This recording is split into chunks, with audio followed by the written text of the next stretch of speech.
Hola, vamos a definir en el siguiente video la dirección de un vector en espacio tridimensional, es decir, un vector con coordenadas x y y que es igual al ángulo, que forma un vector con el eje x y este ángulo es suficiente para describir la dirección del vector. En este caso tenemos el vector 4, 1 y menos 6. Entonces comenzamos a numerar pues cómo va a quedar la dirección del vector. Entonces el 4 quedaría en x, el 1 en y menos 6 en z. El siguiente que debemos hacer para realizar el siguiente vector sería saber los cosenos directores. Los cosenos directores serían, en este caso, sería el coseno de alfa, que sería igual a x sub 0 sobre la magnitud del vector.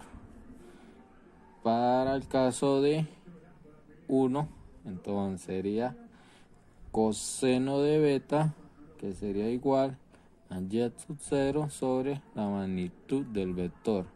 Y para el menos 6 sería el coseno de teta, que sería igual a z sub 0 sobre la magnitud del vector.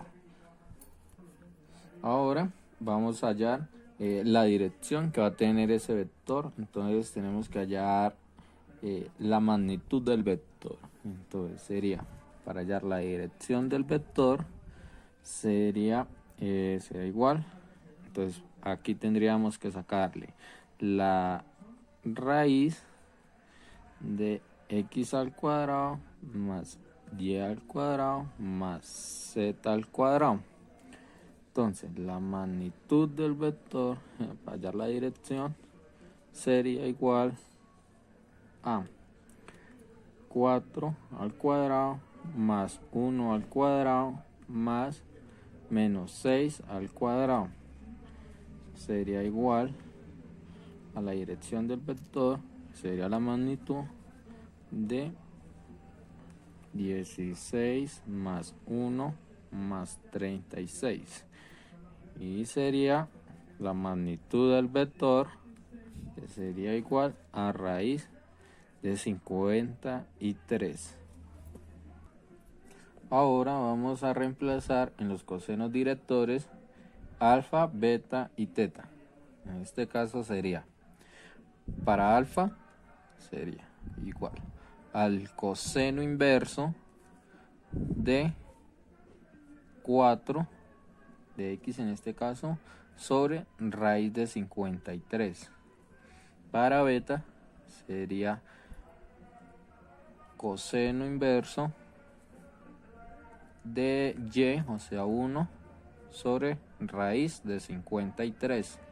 Y para teta se haría igual coseno inverso de menos 6 z sobre raíz de 53. Ya después de haber hallado los cosenos inversos de alfa, beta y teta, tenemos los siguientes resultados.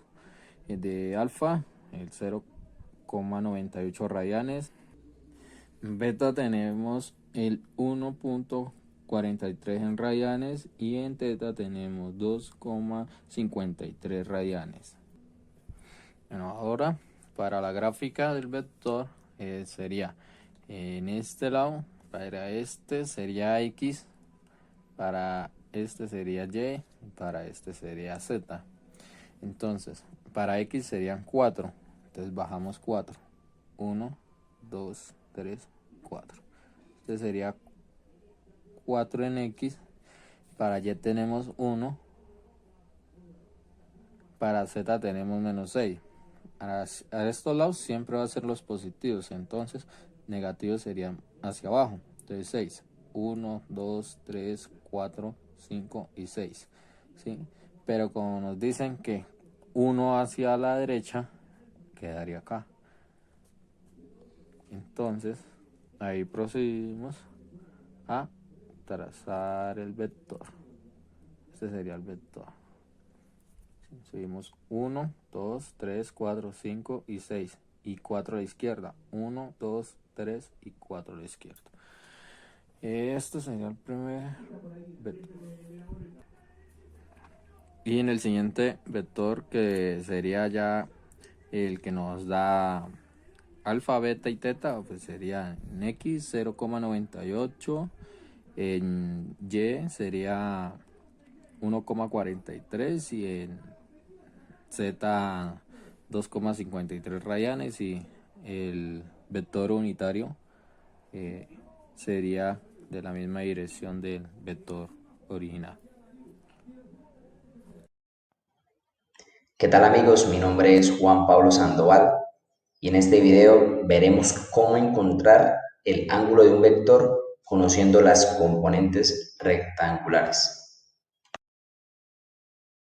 Tener en cuenta en este caso, pues como nos están dando unas componentes, en este caso pues tenemos el vector A con sus componentes 5,3. El 5 pues básicamente es la componente X y el 3 la componente Y. Tenemos un plano cartesiano, básicamente vamos a dibujarlo pues como para comprender más fácil de dónde va a salir la fórmula y pues básicamente es eso. Entonces, vamos a dibujar la componente X, que viene siendo el 5, que son 5 unidades en el eje X. Vamos luego el 3 de la componente Y, son 3 unidades hacia arriba. Y pues ahí podemos observar que se forma un ángulo entre esos dos catetos, por decirlo así. Se forma un triángulo rectángulo. En la parte de abajo pues viene siendo el cateto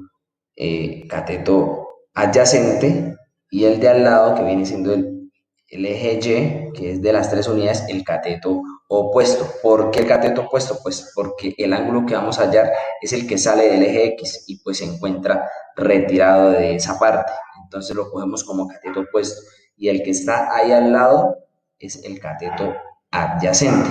Entonces, pues para hallar ese ángulo, pues vamos a utilizar lo que es la tangente, lo que es funciones trigonométricas, que viene siendo el cateto opuesto sobre el cateto adyacente. Y esta fórmula pues me sirve para encontrar el ángulo de cualquier vector. Pero como queremos encontrar la medida del ángulo, la idea es quitar o despejar esa palabra tangente. O se pasa para el otro, se puede decir. Y se coloca la inversa de la tangente, que es arco tangente o tangente a la menos 1. A la derecha pues lo escribimos lo mismo, y para eso se coloca para eliminar la tangente y que solo que el ángulo. Entonces quedaría el ángulo es igual a tangente a la menos 1 de cateto opuesto sobre cateto adyacente. Y esta pues es la fórmula que nos va a quedar para hallar cualquier vector, o bueno, cualquier ángulo. Y básicamente sería reemplazar y listo, queda el ejercicio. Entonces, para transcribirlo a la calculadora, pues tenemos que colocarlo en modo grados. Digitamos tangente a la menos 1 de 3, que es el cateto opuesto, sobre, o bueno, dividido en 5, que es el cateto adyacente, y eso nos da 30,96 grados del ángulo de ese vector. Eso sería todo. Muchísimas gracias.